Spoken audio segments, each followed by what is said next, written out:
I've told this story twice. Once to my sister the week after it happened, sitting at her kitchen table at midnight because I couldn't sleep and needed to hear my own voice say it out loud. Once to a stranger on a forum, anonymously, because I wanted to see if other people had experienced something similar. Both times I told it the same way, just the facts, just what happened, and both times the person listening looked at me with the same expression. Not disbelief, something worse. Like they were waiting for me to understand something I was still missing.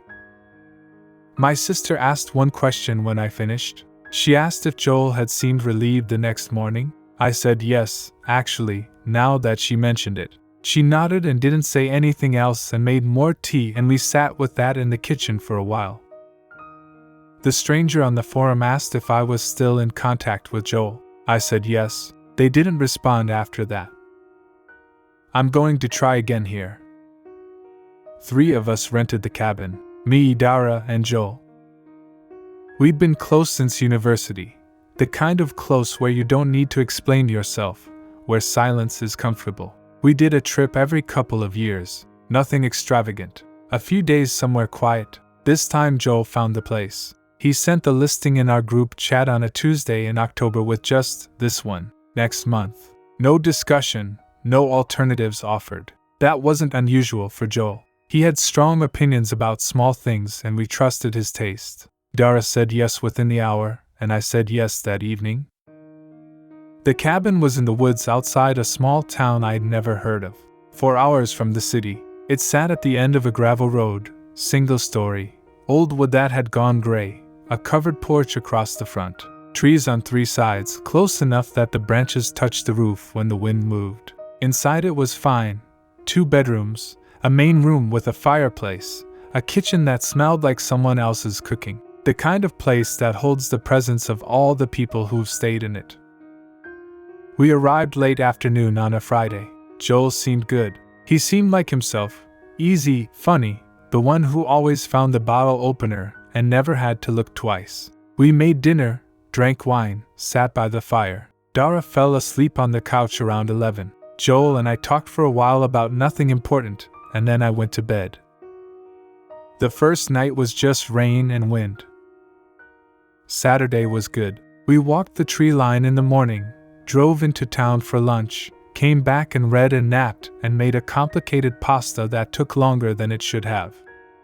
Dara and I talked about work. Joel was quieter than usual, but not worryingly so. He sat on the porch for long stretches, looking at the trees. I asked him once what he was thinking about, and he smiled and said nothing, just listening, and I accepted that because Joel was the kind of person who listened to things. I noticed he stepped away twice to take phone calls. Both times he walked to the far end of the porch and stood with his back to the window. I didn't think about it then. The second time, I watched him from inside without meaning to. He wasn't talking, he was listening. He stood perfectly still with the phone at his ear for almost 3 minutes, not speaking, just listening to whoever was on the other end. Then he lowered the phone and stood there for a moment longer, looking at the tree line the way you look at something when you're confirming it's still in the right place. Then he came back inside and poured himself a drink and was fine. Normal, warm, Joel again. I didn't think about it then. That night I woke up at around 2 a.m. I'm a light sleeper. I always have been. A sound woke me, or the absence of a sound, or the change from one to the other. I lay there for a moment in the dark just listening to the rain, which had started again, lighter than the night before, and then I heard it. Footsteps on the porch. Slow, deliberate, the boards flexing under weight. My first thought was Joel or Dara. People get up in the night. I lay still and waited for a door to open or a light to come on. Neither happened. The footsteps moved from one end of the porch to the other and stopped.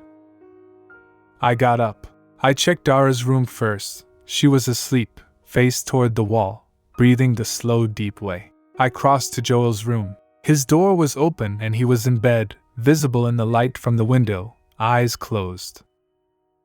I stood in the hallway and listened. The footsteps started again.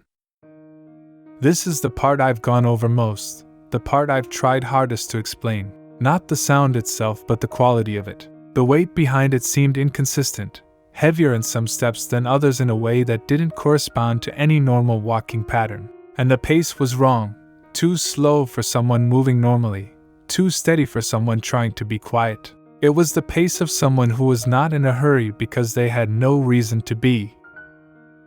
I went to the main room window. The porch was empty. The rain came down straight and gray in the dark. The trees beyond the railing stood still in the way trees stand still when the wind drops suddenly, which felt wrong because I could still hear the rain moving through the branches. I went back to bed. I lay in the dark and told myself it was the wood contracting in the damp, which is a thing that happens, which sounds exactly like footsteps if you're listening for them at 2 a.m. Then the knocking started. Not a knock, a tap, 3 slow taps, evenly spaced, low on the door. The kind of sound a hand makes when it's not trying to be let in but making sure you know it's there. I didn't move. After a long time the tapping stopped, and then I heard the footsteps again, but different now, moving around the side of the cabin, slow, patient, moving around the back and continuing, tracing the outside of the walls. And I lay in my bed and followed the sound with my eyes as it completed the circuit, and came back around to the front, and stopped again at the door.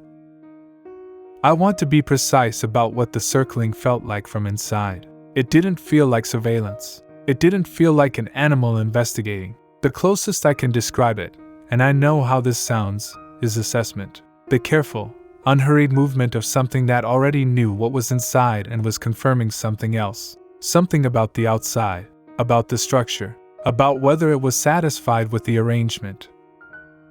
One more tap. Then nothing.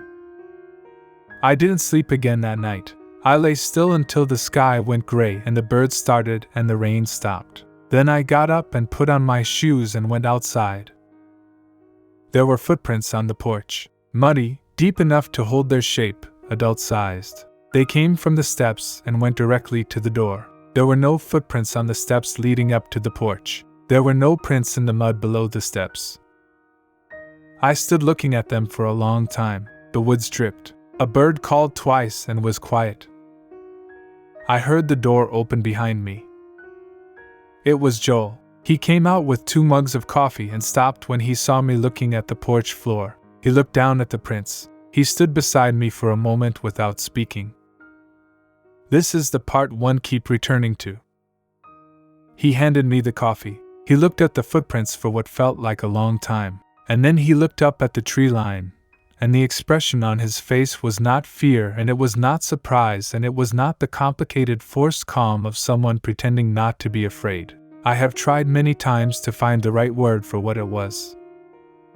The closest I've come is, expectation confirmed. He said, "Deer, probably. They come up on the porch sometimes." I looked at the prints. He looked at me with the steady, easy expression he'd been using my whole life. The expression that meant I've thought this through, and it's fine. I said, "Sure." Dara came out 20 minutes later and didn't notice the prints at all, and I didn't point them out, and we had breakfast and drove home that afternoon, a day early, because I said I wasn't feeling well, which was close enough to true. Here's what I know about Joel, have known for 15 years, never thought twice about. He grew up in a religious household, not mainstream, something older, more specific, a community that kept to itself in the rural county where he was born. He left at 18 and never talked about it in detail. When it came up he'd say it was strange and move on, and we moved on with him because that's what you do with people you love. Once, maybe 5 years ago, he said something I filed away and forgot until recently. We were talking about his childhood and he said that the community believed certain things could be invited and certain things could be kept out, and the difference between the two was entirely a matter of who was present and what they were willing to give. He said it neutrally, the way you describe a belief you've left behind. Then he changed the subject and I let him. I know he had a bad year before the trip. Something with work. Something with a woman he'd been seeing, nothing he spelled out. He was quieter than usual for a few months. He seemed better by September. I know he was the one who found the cabin, sent the listing without discussion, without alternatives. I know he took 2 phone calls on Saturday and stood with his back to the window each time. I know his face when he saw the footprints. I'm not saying he did anything. I'm not saying I believe in anything that would require what I'm suggesting. I'm saying that I lay these facts out, and I can't make them form a shape I'm comfortable with. 2 weeks after we got home, I started waking at 2 a.m. Not every night, maybe 3 times a week. I'd come up out of sleep suddenly and completely, the way you wake when a sound has pulled you out rather than a natural cycle. I'd lie still and listen, and the apartment would be quiet and ordinary, and after 20 minutes or half an hour I'd fall back asleep. The thing I noticed after the 3rd or 4th time, and I noticed it the way you notice something you've been trying not to, was that I always woke facing the window. I'm not a person who wakes facing the window. I sleep on my left side, facing the wall. But those nights I'd come up flat on my back, eyes already open, already looking at the ceiling, already listening, like something had repositioned me for a better view. This went on for about a month and then stopped. I mentioned it to Dara casually, the way you mentioned minor insomnia, and she paused on the phone and said she'd been having the same thing. She said she chalked it up to stress. I didn't call Joel to ask. I've thought about calling Joel. We've talked since, normally, warmly, the way we always have. He seems fine, better than fine. Whatever heavy thing he was carrying before the trip doesn't seem to be there anymore. I've thought about asking him directly, about the cabin, about the prints, about the phone calls, about the thing I want to call his expression, but that might have been nothing, might have been projection, might have been a tired man looking at deer tracks before his first coffee. I haven't asked? I think this is the part my sister and the stranger on the forum were waiting for me to understand. Not what happened at the cabin, not what was on the porch. They were waiting for me to say out loud why I haven't called Joel and asked him directly. I haven't called because I'm afraid he'll tell me. And I'm afraid of something else too, something I've only admitted to myself recently. The 2 a.m. waking, the month of it, and then the stopping. The specific quality of the silence when I'd wake. Not empty silence, but the silence of a room where something has just finished listening. Maybe it found what it came for at the cabin. Maybe it didn't. Maybe there's a version of this where the footprints were deer and the tapping was a branch and Joel's expression in the morning was nothing, and Dara and I both had a bad month because bad months happen, and this is just a story about 3 friends in a cabin and rain and a night I spent scaring myself. I genuinely don't know which version is true. I'm not sure knowing would help.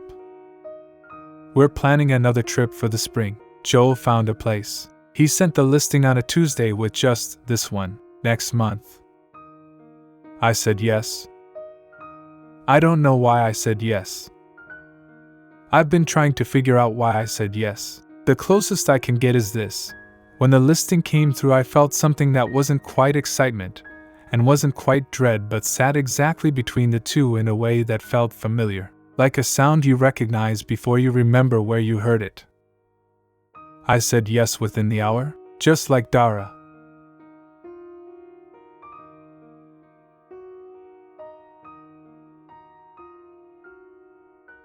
If you enjoyed this video, please do not forget to like, comment, or share this video with your friends. Subscribe to our channel to hear more stories like this one.